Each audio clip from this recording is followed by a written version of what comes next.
अस्सलाम वालेकुम, मैं हूं अलीना फारूक शेख। आप देख रहे हैं रिपोर्ट कार्ड। प्रोग्राम में हमने आज बात करनी है आईजी इस्लामाबाद में लॉन्ग मार्च से मुतल्लिक अपनी जो रिपोर्ट है अदालती हुक्म पर, वो सुप्रीम कोर्ट में जमा करवा दी है। हमारे तज्जियाकारों की क्या राय है इस रिपोर्ट की रोशनी में, प्रोग्राम के दूसरे हिस्से में जानिए। सबसे पहले हम बात करेंगे बजट की।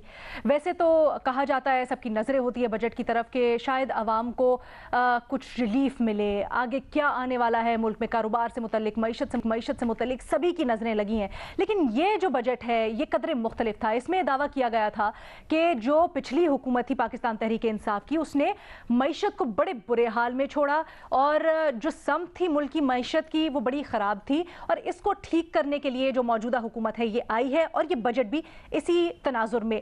तो क्या ये जो बजट पेश किया गया है इसमें ये दावे पूरे कर पाई है मौजूदा हुकूमत? ये अपने तज्जियाकारों से जानेंगे।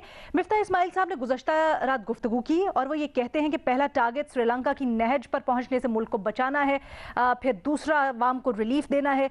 अब ये सारी सूरत हाल रखते हुए जहन में सवाल कुछ यूं कि क्या हुकूमत हालिया पेश किए गए बजट के साथ मुल्क हालिया होने से बचा सकती है, हाँ या नहीं के ऑप्शन है हमारे तज्जियाकारों के पास।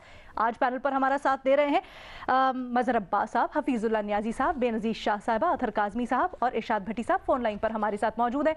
बेनज़ीर, सबसे पहले आपकी राय जानना चाहूँगी। अलीना, मेरी जिन इकोनॉमिस्ट से बात हुई है उनकी अक्सरियत की तो यही राय है कि ये जो बजट आया है ये बड़ा अनरियलिस्टिक है, और क्योंकि इसमें बहुत बड़े बड़े दावे किए गए हैं और अक्सर वो कहते हैं कि बजट जो होता है वो अक्सर बड़ा अनरियलिस्टिक होता है, और उसके कुछ महीनों बाद फिर जब आता है मिनी बजट तो उसमें ज़रा ग्राउंड रियलिटीज़ होती हैं, क्योंकि फिर उसमें टारगेट्स जो होते हैं वो रिवाइज़ किए जाते हैं और उससे फिर आपको अंदाज़ा होता है कि हुकूमत कितने पानी में है और वो क्या कर सकती है और वो क्या नहीं कर सकती।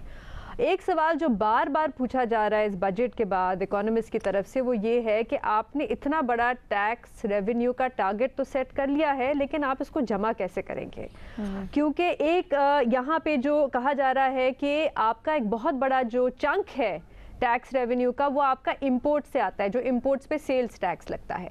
अब आपने इंपोर्ट्स कम कर दिए हैं और कुछ मीडिया रिपोर्ट्स के मुताबिक शायद अभी और इंपोर्ट्स पे जो हैं उन पे भी पाबंदी लगाई जाए, जो लग्जरी इंपोर्ट्स हैं, तो आपका और कम हो जाएगा। तो आप ये सेल्स टैक्स कैसे कलेक्ट करेंगे? फिर एक जो इकदाम उठाया गया, जो एक कदम है जो जिसकी बहुत तारीफ भी हो रही है कि रियल एस्टेट जो हमारा सेक्टर है वो टैक्स नहीं देता, तो एक प्रॉपर्टी टैक्स लगाया गया है जिसपे जिनकी 2.5 करोड़ से ज़्यादा प्रॉपर्टी है, 2.5 करोड़ से ज़्यादा इसकी वैल्यू है, एक से ज़्यादा प्रॉपर्टी है। लेकिन अब यहाँ पे यही कहा जा रहा है कि क्या ये एफपीआर कलेक्ट कर पाएगी या नहीं, क्या उनके पास ये कैपेसिटी है? एक तो कैलकुलेट करना कि मार्केट वैल्यू क्या है इस प्रॉपर्टी की, फिर जाके कलेक्ट करना। और शाहरुख वनी साहब जो एक इकोनॉमिस्ट है उन्होंने तो ये तक सवाल पूछा है कि ये जो अभी बजट है ये तो सिर्फ इस्लामाबाद तक लागू है, तो क्या सूबे भी ये प्रॉपर्टी टैक्स लगाएंगे या नहीं? क्या वो ये प्रॉपर्टी टैक्स कलेक्ट कर पाएंगे या नहीं? और एक तीसरी चीज़ अलीना जो है आपका ताजिर तबका, जो टैक्स शैक्स का कोई ख़ास मजाक रखते ही नहीं है, और उन पर जब टैक्स लगाने की कोशिश की जाती है तो वो सड़कों पे आ जाते हैं और हड़ताल कर लेते हैं। और आपने कल देखा कि जैसे ही ये बजट आया और जिसमें कहा गया था कि उनकी हम बिजली के बिल से ही टैक्स काट लेंगे, तो उनकी तरफ से एक बयान आया कि हम इस बजट को मानते ही नहीं है। उन्होंने कहा हम इसको मुस्तरद करते हैं, हम इसको रिजेक्ट करते हैं, और उन्होंने कहा कि ऐसे कैसे हो सकता है कि हमारे बिजली के बिल से काटे। तो अगर अब वो कल सड़कों पे आ जाते हैं और हड़ताल करते हैं तो हुकूमत क्या करेगी? जो पिछली हुकूमतों ने किया है वो झुक जाएगी और उनकी बात मान लेगी। तो आप एंड में टैक्स कलेक्ट कैसे करेंगे? लेकिन एक चीज जिस पे इत्तेफाक राय है कैसे वो यही है कि हमारे मुल्क के हालात शायद इतने बुरे नहीं हैं जितने श्रीलंका के थे। और ये मिफ्ता इस्माइल साहब ने जब जिरगा पे बात भी की तो उन्होंने यही कहा कि अगर हमारी IMF से एग्रीमेंट हो जाती है तो और भी बहुत से ममालिक हैं जैसे सऊदी अरेबिया, कतर, UAE जिनसे हम बातचीत कर रहे हैं, तो वहाँ से भी शायद फिर उसके बाद हमें चीन से भी आने की उम्मीद जाहिर की जा रही है। ठीक है, तो आप समझती है कि हाँ बचा सकती है? अतहर, आपकी क्या राय है? देखिए, जब ये हुकूमत में आए नहीं थे ये लोग, तो ये तो कहते थे कि हम इसको पेरिस बना देंगे पाकिस्तान को, और अब ये हमें बता रहे हैं कि हमने श्रीलंका बनने से बचना है। यहाँ पे तासुर ये दिया जा रहा है कि जैसे इनको कोई बर्बाद इकोनॉमी मिली थी और इन्होंने दिवालियापन से बचाना है। लेकिन हकायक क्या है? हकायक ये हैं कि 2018 में पाकिस्तान की मईशत का हुजम था तकरीबन 300 अरब डॉलर। इस वक्त आपकी मईशत का हुजम है 383 अरब डॉलर। आपकी जो एक्सपोर्ट्स हैं उनमें इजाफा हुआ, आपके जो रेमिटेंसेज हैं उनमें 19 अरब से बढ़ के 31 अरब डॉलर तक का इजाफा हो गया वही। और अब इस बजट के अंदर भी इन्होंने लिखा है कि 33 अरब डॉलर के रेमिटेंसेज आएंगे, तरसीलाते ज़र आएंगे, और साथ साथ इन्होंने एक दिन पहले उन लोगों के वोट का हक भी छीन लिया। तो ये तासुर दे रहे हैं कि जैसे इनको कोई बर्बाद मईशत मिली है, ऐसा कुछ भी नहीं है। इनको बेहतरीन हालत में मईशत मिली है। आगे आप किस तरफ ये लेके जाएंगे, क्या ये मुल्क को दिवालिया से बचाएंगे, ये क्वेश्चन नहीं है। क्वेश्चन ये है कि इन लोगों से कैसे इस मुल्क को बचाया जाए कि ये दिवालिया ना कर दें। गुज़िश्ता 2-3 हफ्तों के दौरान इन्होंने जो मुल्क के साथ किया है, क्या कोई तजर्बाकार मौशी टीम ऐसे कर सकती है? जो हालत पहले थी, पहले हम कहां पे खड़े थे और एकदम से श्रीलंका की मिसालें आना शुरू हो गई हैं। और आज जो आलमी मीडिया, अगर उसकी खबरें भी आप देखें, फाइनेंशियल टाइम्स में जो हेडलाइन लगी है उसमें यह लिखा है कि पाकिस्तान ने बजट पेश किया है IMF को मुतासिर करने के लिए। तो ये पाकिस्तान के लिए नहीं, ये IMF के लिए इन्होंने बजट पेश किया है और उसी के आपको सम्राट नजर आ रहे हैं। तो मुझे तो ये लगता है कि जब तक ये लोग रहेंगे तो पाकिस्तान की मईशत खतरे में रहेगी। ये बड़ा दिलचस्प जवाब है। न्यायी साहब, आपकी तरफ लेके जाना चाहूंगी। अतर कहते हैं ना सिर्फ ये कि जो ये लोग दावे कर रहे थे कि मईशत खराब है, दिवालिया, ऐसी कोई कंडीशन ही नहीं थी मईशत की, कोई बर्बादी इनको नहीं मिली थी, और दूसरी इन लोगों से असल खतरा है। देखिए जी, पहली तो बात यह है कि जो कुछ इमरान खान साहब कर रहे हैं, कह रहे हैं, उसकी इंटेंसिटी पे तो इख्तलाफ हो सकता है, लेकिन उनका ये हक है। और जब इमरान खान के दौर में आए थे तो जो कुछ अपोजिशन कहती रही है, करती रही है, तो उसकी भी आप इंटेंसिटी पे जो है जो कर लें, लेकिन बारह अपोजिशन ने अगर वो घोड़ा घास के साथ दोस्ती कर ले तो जिंदा कैसे रहेगा। लेकिन ये अतर साहब जो ये उनको लगा मुझे यूं कि जैसे ये जब पाकिस्तान वापस आए इंग्लैंड से, तो यहाँ शहद की जो नहरें थी वो पूरा इस्लामाबाद वीनस बना हुआ था शहद की नहरों से, कि हर तरफ सिर्फ किश्ती के जरूर जाना चाहता था, लेकिन वो शहद नहर की बजाय दलदल बन चुका है और उसके अंदर पाकिस्तान फंसा हुआ है। देखिए, क्राइसिस जो है ये है कि शेख रशीद साहब ने एक बड़ी खूबसूरत बात की है चंद दिन पहले। उनका एक तो उनको क्रेडिट देना कि कुछ ना कुछ हमें मुस्तफीद करते रहते हैं। जो अतर काजमी साहब अंदरून खाना गुफ्तगू जो वहाँ पे तहरीक इंसाफ की होती है, हमें नहीं बताते, हमें तो वही बताते हैं ना जो उनके जो तहरीक इंसाफ को जो एग्जॉल्ट करती हैं। तो शेख रशीद साहब ने फरमाया कि भाई मुझे 4 महीने पहले पता चल गया था, IB ने बताया था, हम जा रहे हैं। तो देखा नहीं है इमरान खान साहब ने फिर 10 रुपए पेट्रोल की कीमत, दोस्त तो वैसे ऐसी होनी चाहिए, इसलिए तो कम की थी कि हम जा रहे हैं तो ताकि जो अगला आए वो करने के काबिल ना रहे। मेरा ख्याल है कि ना भी होता तो जो हालात हैं, IMF और FATF का चुंगल ऐसा है कि जब इमरान खान साहब गए थे तो मैं यही कहता था कि जी उस वक्त भी कि असल में ये मसला इमरान खान साहब से ऊपर बालातर है, क्योंकि CPEC को जो है उन्होंने मार्जिनलाइज करने के लिए और उसको खत्म करने के लिए उन्होंने पाकिस्तान को जो फाइनेंशियल जो उनके स्ट्रैंगल होल्ड हैं उनको ज्यादा पक्का करना, उनको कस के रखना है। और उसके बाद जाहिर है कि आज फिर वो सिचुएशन हुई है कि IMF चाहता है कि हम डिपेंडेंट है, बल्कि और मजीद उन्होंने जो डिमांड CPEC की एक आध रह गई थी, जो इमरान खान साहब की हुकूमत के वक्त में अवॉइड करते रहे थे कि आप चाइनीज जो पावर कंपनी है उनके साथ नेगोशिएट करें और ये करें वो करें। अब क्राइसिस सिर्फ ये है जी कि पाकिस्तान जो है, मेरे नजदीक हालात जो है वो मिफ्ता इस्माइल साहब को बिल्कुल एक होपफुल सिचुएशन रखनी चाहिए और बड़े ऑप्टिमिज्म के साथ जाना चाहिए। लेकिन हकीकत ये है कि ग्राउंड रियलिटी ये है कि पाकिस्तान जो है बहुत बुरी तरह ट्रैप पे है, और ये वजह को 2 हफ्ते की कहानी नहीं है, ना ये को असद उमर साहब ने 2 हफ्ते में आके इमरान खान साहब ऊपर लेके चले गए थे। अब ये है कि ये कहानी तसलसल चल रही है, और हमने इस मुल्क में जो सियासी अदम से काम पिछले 2014 से शुरू किया हुआ है, ये उस सियासी अदम से काम का हिस्सा है। और वो जब तक पोलिटिकली स्टेबल नहीं होगे, मैं कई दफा कह चुका हूँ, economy is the by product, और उसकी कोख से जन्म लेती है इक्तिसादियात भी। बिल्कुल दुरुस्त कह रहे हैं, लेकिन मुझे थोड़ा सा इसकी जवाब की वजाहत कर दीजिए, तो वही काफी जवाब की वजाहत कर दीजिएगा न्याजी साहब। क्या आप समझते हैं कि अगर जिस तरह बेनजीर ने भी कहा कि IMF का अगर प्रोग्राम हम उसमें कंटिन्यू करते हैं और दोस्त ममालिक की भी आ जाती है या फर्ज कर लें नहीं भी आती है, तो फिर क्या होगा मुल्क का? क्या सस्टेन कर सकते हैं हम आगे? देखें जी, अगर तो मेरा नहीं ख्याल कि जो कुछ उन्होंने कर दिया है उसके बाद अगर IMF नहीं करते, IMF अगर नहीं हमारे रिलीज करते, तो फिर तो इसका मतलब है कि वहां पे हमारे बारे में प्लानिंग कुछ ज्यादा हो चुकी है। वो जो डोनाल्ड लू लाला लू जो है ना, जिसे इमरान खान साहब को हटाने के लिए किया था, तो लगता है कि इमरान खान साहब को हटाने की बजाय वो लू जो है इनके खिलाफ कहना चाहता था। टाइप ऑफ मिस्टेक से इमरान का नाम आ गया। फिर इसका मतलब यह है कि इमरान खान साहब जो फरमाते रहे वो तो मुझे पता है झूठ है, और मुझे पता है इमरान खान साहब जो है लेकिन अभी आप कोई हाँ ना तो के वो ये है ऑप्शन कि नहीं दे रहे। IMF को अमेरिका कंट्रोल करता है, हाँ। हर एक को पता है। IMF से मतलब है कि जो आगे कतर है, जो बहरीन है, जो सऊदी अरेबिया है, जो UAE है, ये भी सवाल का जवाब जानना चाह रही हूँ ना कि क्या ये जो मौजूदा बजट इन्होंने पेश किया है इसके बाद IMF मुत्तफिक हो जाएगा और IMF के प्रोग्राम में हम दोबारा से चले जाएंगे, और फिर उसके बाद जो चीजें होनी है, भट्टी साहब की तरफ ये सवाल लेके जाऊंगी।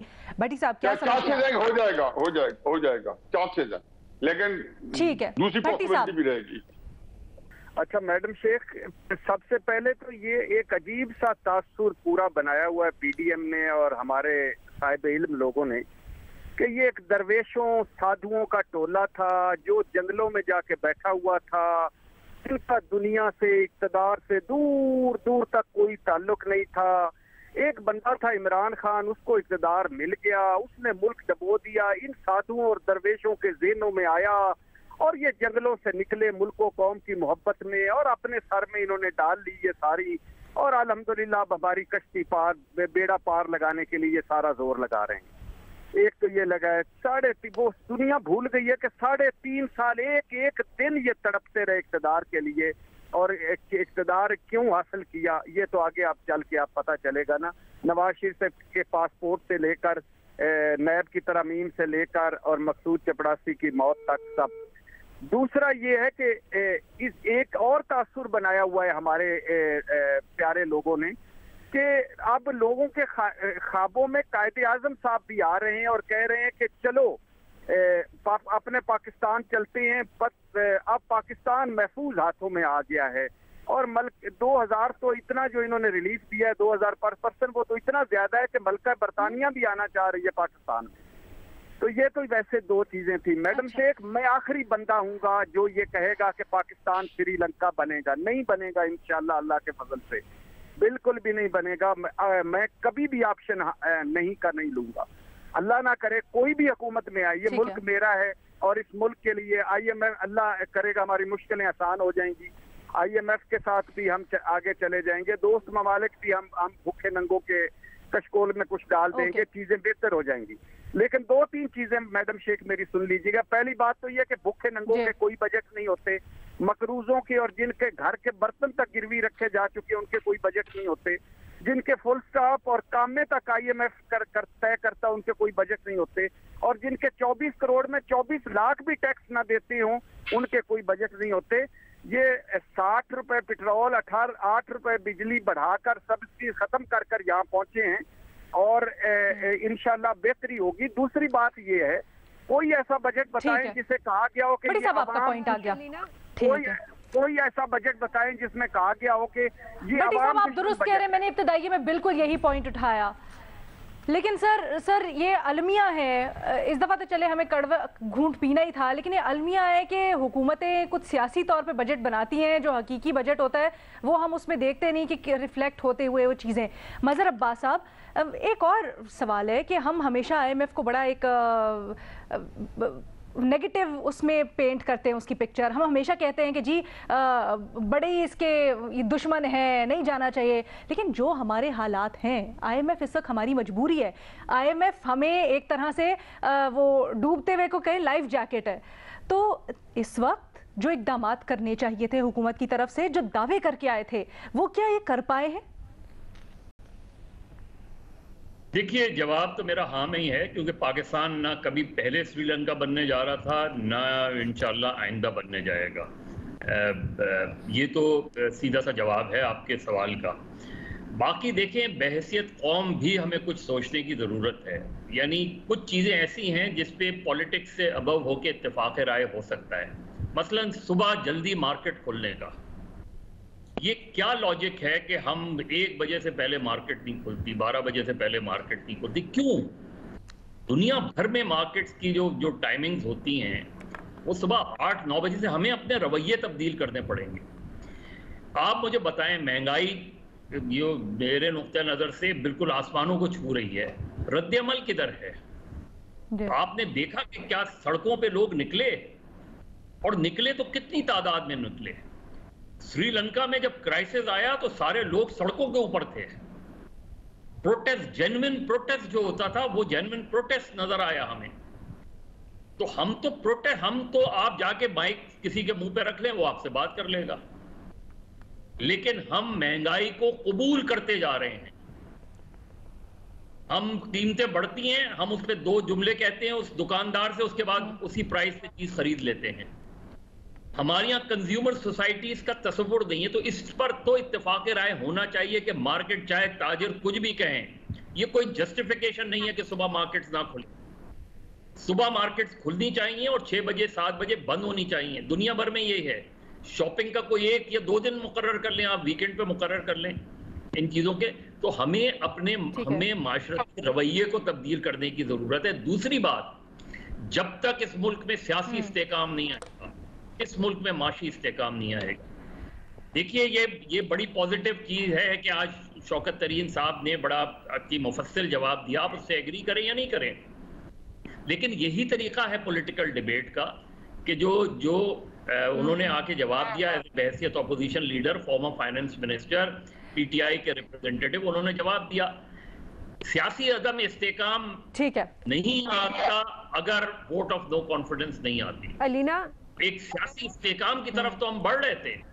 तो आप यही गवर्नमेंट होती तो ये इस वक्त आज ये क्राइसिस उस लिहाज से आप नहीं फेस कर रहे हो। सर अनफॉर्चुनेटली हमने हिस्ट्री में देखा है कि 2 ही पैंतरे इस्तेमाल होते हैं किसी हुकूमत को गिराना हो, या तो मईशत, महंगाई, या फिर कोई केसेस करप्शन के। बेनजीर कुछ ऐड करना चाह रही हैं? अलीना, मैं सिर्फ ये कहना चाहूंगी कि ये जो कहा जा रहा है कि ये पूरा का पूरा IMF का बजट है, जो खैर हमारे बहुत से बजट्स होते हैं, लेकिन हमने जैसे सब इस हुकूमत ने सारी IMF के जितने भी मुतालबात थे वो मान लिए। अभी आज शहबाज राना साहब की ट्रिब्यून में खबर छपी थी, उसमें उन्होंने लिखा था न्यूज़ में कि एक IMF की एक डिमांड ये थी कि जो सैलरीड क्लास है उसके ऊपर मजीद टैक्स लगाया जाए। और एक आपको याद है कि खबर फैली हुई भी थी कि 30% टैक्स लगेगा सैलरीड क्लास पे, लेकिन हुकूमत ने इस डिमांड को नहीं माना और उल्टा उन्होंने कम किया है टैक्स सैलरीड क्लास पे। तो ये कहना गलत है कि जितने भी IMF की डिमांड्स थी वो सारे इस हुकूमत ने मान लिए। ठीक है जी, with that let's close this debate यहीं पर। हमारे आपने तज्जियाकारों की राय जानी। एक छोटी सी ब्रेक के बाद हाजिर होते हैं दूसरे सवाल के साथ।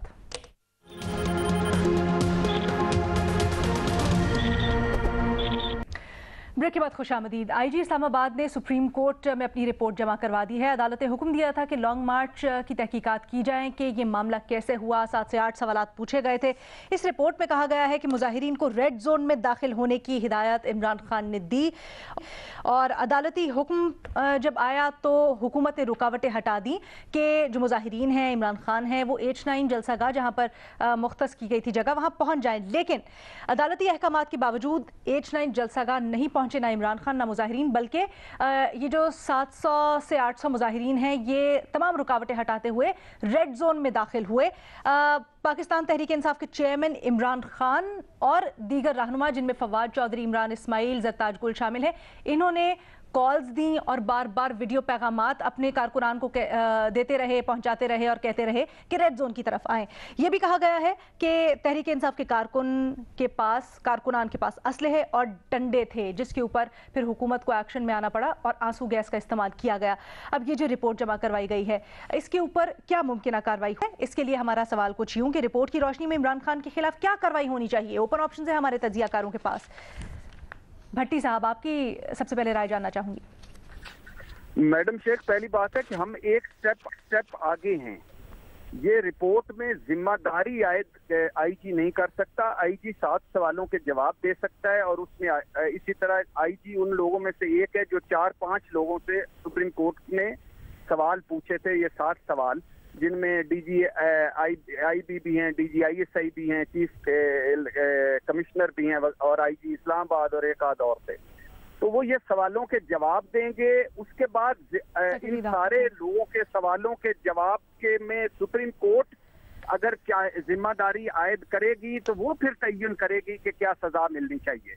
ये ना IG कर सकता है, सवाल एग्जैक्टली यही है ना सवाल एग्जैक्टली यही है कि रिपोर्ट जमा करवाई। नहीं, आपने कहा जिम्मेदारी आयद कर दी IG ने। आपने कहा IG ने जिम्मेदारी आयद कर दी। IG नहीं आयद कर सकता। आईजी तो रिपोर्ट सवालों के जवाब दे सकता है। अच्छा सर, आपका अपना मौक़िफ़ है, मैं जिम्मेदारी आयद करनी है सुप्रीम कोर्ट में, जिम्मेदारी आयद करनी है सुप्रीम कोर्ट में, सजा देनी है या जजा देनी है सुप्रीम कोर्ट में, और वो सर जो रिपोर्ट में नुकात सामने आए हैं उसके मुताबिक आप क्या समझते हैं, क्या कार्रवाई होनी चाहिए? नहीं मैडम शेर, ये सुप्रीम कोर्ट ने तय करना है। मेरी 2-3 बातें सिर्फ हैं। मैं ये सुप्रीम कोर्ट सजा जो चाहे दे, मुझे कबूल होगी, मैं सुप्रीम कोर्ट के साथ हूँ। मेरी 2-3 सिर्फ बातें हैं। नंबर 1 पहली बात ये है कि ये जो लोगों को मारा पीटा गया, खवातीन को मारा गया, बच्चों को मारा गया, आंसू गैस फेंकी गई, और ये जो घरों के बेडरूमों में दाखिल हुए और बिना वारंट मर्द एहलकार हुए, उनकी कौन सवाल पूछेगा, कौन जिम्मेदारी तयन करेगा, कौन सजा देगा? और फिर दूसरी बात है, ये जो 11 आईजी साहब मुझे बताएं कि 11 थानों में 14 FIR हैं इमरान खान के खिलाफ। ये कौन सा इमरान खान ने इतना बड़े जुर्म इस 11 थानों में कर दिए हैं कि उनके खिलाफ ये FIR हैं? इसका जवाब दें। ये जो हमारे दफ्तर के इर्द गिर्द लोगों को पे शेलिंग की गई, उनका क्या जवाब है? बच्चों पर, खवातीन पर। तो जो सजा भी दे मुझे कबूल है, लेकिन अगर मेरी सजा भट्टी साहब को ये रिपोर्ट नामुकम्मल लग रही है और लग रहा है कि पूरी तरह से, और लाइटर नोट इमरान खान पे पाबंदी लगा दें कि वो ना लॉन्ग मार्च कर सकते हैं, ना धरने दे सकते हैं, ना जल्द से जुलूस कर सकते हैं। ठीक है बेनजीर, आपकी क्या राय है? भट्टी साहब समझते हैं रिपोर्ट ही नामुकम्मल है, तहकीकात ठीक तरह से नहीं हुई? नहीं, कैसे भट्टी साहब ने ये फैसला कर लिया कि रिपोर्ट नामुकम्मल है और तहकीकात ठीक नहीं हुई? ये तो सुप्रीम कोर्ट फैसला करेगी। सुप्रीम कोर्ट के पास रिपोर्ट है। देखें, मैं इस हक़ में नहीं हूँ कि आपने सियासी मुखालिफिन के ख़िलाफ़ दहशतगर्दी के पर्चे करें, लेकिन किसी को जिम्मेदार ठहराना ज़रूरी है। और देखें, वो एक मैं ये बात दोहराना चाहूँगी कि वो इंग्लिश में कहते हैं ना, एक मुहावरा है कि एक मिनट भट्टी साहब, मैं आती हूँ आपकी तरफ। बेनज़ीर को जवाब देने का मौका दें। आती हूँ मैं आपके पास, रुक जाए भट्टी साहब। आपने गलत मतलब लिया है, आपने गलत मतलब लिया। मैंने कभी नहीं कहा कि रिपोर्ट नामुकम्मल है तो सजा नहीं मिलनी चाहिए। तो सर आपने सवालात उठाए ना बहुत सारे। मैंने सवालात उठाए हैं कि आईजी या कोई एक बंदा भी ना जिम्मेदारी तय कर सकता है किसकी जिम्मेदारी, वो सवालों के जवाब देता है। जिम्मेदारी और सजा सुप्रीम कोर्ट ने देनी है। नहीं, क्योंकि सुप्रीम कोर्ट ने उनसे पूछा है कि जिम्मेदार कौन है, और उन्होंने बताया है कि जिम्मेदार उनके मुताबिक, उनकी तहकीकात के मुताबिक कौन है, उन्होंने जिम्मेदार इमरान खान साहब को ही ठहराया है। हाँ, सजा सुप्रीम कोर्ट तय करेगी कि सजा क्या होनी चाहिए, और सुप्रीम कोर्ट को ही तय करना चाहिए। क्योंकि अलीना, हमने अभी तक देखा है कि इमरान खान साहब कुछ भी करते हैं, कुछ भी कहते हैं, उनको कोई जिम्मेदार नहीं ठहराता। वो इदारों पे तनकीद करें, अदलिया पे तनकीद करें, वो नंबर ब्लॉक कर दें, ब्लू एरिया आके उनके कारकुनान जला दें, वो शहर बंद कर दें, वो आराम से आते हैं, आराम से अपने वापस घर चले जाते हैं बनी गाला में। कोई उनके लिए कॉन्सिक्वेंसेस नहीं है, कोई उनको पूछता नहीं है। हुआ था, मौलाना साहब पे हुआ होगा। और इस रिपोर्ट में बड़े वाज़े तौर पे ये लिखा हुआ है कि फैसला आ गया था सुप्रीम कोर्ट का, जिसमें लिखा हुआ था कि पीटीआई को H9 और G9 के बीच में जगह मिलेगी, वहां पे वो जाएंगे, एहतजाज करेंगे और फिर चले जाएंगे। लेकिन फिर भी 2 बार इमरान खान साहब ने ऐलान किया कि हम D चौक पहुंचेंगे। ऐसे कैसे हो सकता है अलीना कि किसी ने उनको बताया हो कि सुप्रीम कोर्ट का फैसला आ गया है, लेकिन उनको ये नहीं बताया कि सुप्रीम कोर्ट के फैसले में क्या लिखा हुआ है। इस रिपोर्ट में ये भी लिखा हुआ है कि बार बार 7 बजे से 8 बजे के दरमियान पीटीआई की जो क़यादत है वो ट्विटर पे लिखती रही कि आप D चौक पहुंचे, आप D चौक पहुंचे, इमरान खान साहब वहां पहुंचेंगे। तो अदालत के फैसले की खिलाफ वर्जी हुई है, तो अदालत को यह फैसला करना चाहिए कि कौन जिम्मेदार है। कार्रवाई क्या होनी चाहिए, आप कुछ सजेस्ट करेंगी? मेरे ख्याल से अगर उनको जिम्मेदार ठहराया जाए, जो अभी तक इमरान खान साहब को किसी भी केस में नहीं ठहराया गया, तो ये ही बहुत बड़ी मेरे ख्याल से एक अचीवमेंट होगी। अतहर जी, उसमें अलीना, जिस तरह जहां तक ये रिपोर्ट का ताल्लुक है, मेरे ख्याल में थोड़ा सा तकल्लुफ ही किया। आईजी साहब के बजाय राना सनाउल्लाह साहब से डायरेक्ट रिपोर्ट ले लेते, या मरियम औरंगजेब साहिबा या तलाल चौधरी से लिखवा लेते। डू यू रियली थिंक कि ये वाले जो आईजी हैं, जिस तरीके से उनको रातों रात इस्लामाबाद में लाया गया और उनके ऊपर पिछली हुकूमत में जिस किस्म की इंक्वायरियां चल रही थी, और खान साहब ने खुद भी मुतअद्दिद बार इस हवाले से जिक्र भी किया, तो क्या इस आईजी की कोई इम्पार्शल रिपोर्ट होगी? ये तो हुकूमती नुमाइंदे हैं, इन्होंने तो वही बात करनी है जो हुकूमत करती है। हकायक क्या है? हकायक ये है कि इमरान खान डी चौक नहीं गया। हकायक ये है कि इमरान खान बड़ी तादाद में लोगों के साथ इस्लामाबाद पहुंचे पर वो आगे नहीं गए डी चौक तक। हकायक ये है कि पुलिस ने लोगों के ऊपर आंसू गैस शेलिंग की, लोगों की गाड़ियां तोड़ी। हमारे कैमरों ने दिखाया सिविलियन कपड़ों में पुलिस के साथ मिल के लोग गाड़ियां तोड़ते रहे। दुनिया में आज तक कहीं पे आपने ऐसा देखा है कि पुलिस अपनी आवाम की इमलाक को नुकसान पहुंचाए? और हम यहाँ पे बात कर रहे हैं कि जिम्मेदारी इमरान खान पे डाल दी जाए। दहशतगर्दी के मुकदमात किसके ऊपर इन्होंने नहीं किए? पिछली हुकूमत में जब यहाँ पे एहतजाज हुआ, आज़ादी मार्च हुआ, महंगाई मार्च हुआ, बिलावल साहब का मार्च हुआ, कितने दहशतगर्दी के मुकदमात हुए? वहां से पुलिस, सिंध पुलिस भी आई, मुराद अली शाह साहब भी साथ आए। किसी ने कहा कि वफाक के ऊपर हमला हो गया? सब कुछ यहाँ पे होता रहा ना। तो यहाँ पे चाहे कोई लीगल बंदा है, कोई वकील है पीटीआई का या कोई लीडर है, हर किसी पे आपने दहशतगर्दी के मुकदमात करवा दिए। और मेरा नहीं ख्याल कि ये जो आईजी साहब की रिपोर्ट है ये कोई इम्पार्शियल रिपोर्ट है या इसके ऊपर कोई कार्रवाई होनी चाहिए। बाकी ये जो कुछ लोग हैं, जो हुकूमत के अंदर लोग हैं, उनके जो सहूलतकार हैं, उनकी मुकम्मल तैयारी है कि इमरान खान के खिलाफ सख्त से सख्त कार्रवाई की जाए। उनको शय मिली है कि पंजाब के अंदर लॉन्ग मार्च के दौरान जो रिस्पांस आया था वो इतना ज्यादा नहीं था, इस वजह से अब वो ये समझते हैं कि हम सख्ती से इस तहरीक को कुचल सकते हैं। उन्होंने गो हेड दिया। राना साहब जो कहते थे ना बार बार कि मेरे हाथ बांध दिए, अब उनके हाथ खोल दिए गए। अब वो ये कंप्लेन करते हुए आपको नजर नहीं आएंगे कि मेरे हाथ बंधे हैं। ये तो राना साहब को पता होगा, ये उनकी हुकूमत ने उनको खोले होंगे। सर ऐसा लग रहा है, आपके बताने से ऐसा लग रहा है खबर आपके पास भी है, लेकिन चले आप बताना नहीं चाहते तो एक ब्रेक ले लेते हैं। नहीं, वो हुकूमत मैं बता देता हूँ किसने खोले। मैं बता देता हूँ किसने खोले। उनके हाथ असफंद यार वली ने खोले, मौलाना फजल रहमान ने खोले, आसिफ अली जरदारी ने खोले हैं, शहबाज शरीफ ने खोले। ये इन सब की जमहूरियत का निचोड़ आपको नजर आ रहा है राना सनाउल्लाह साहब की हरकतों की शक्ल में और इन दहशतगर्दी के मुकदमात की शक्ल में। चले ये सवाल रखते हैं न्याजी साहब और मज़हर के सामने एक छोटी सी ब्रेक के बाद।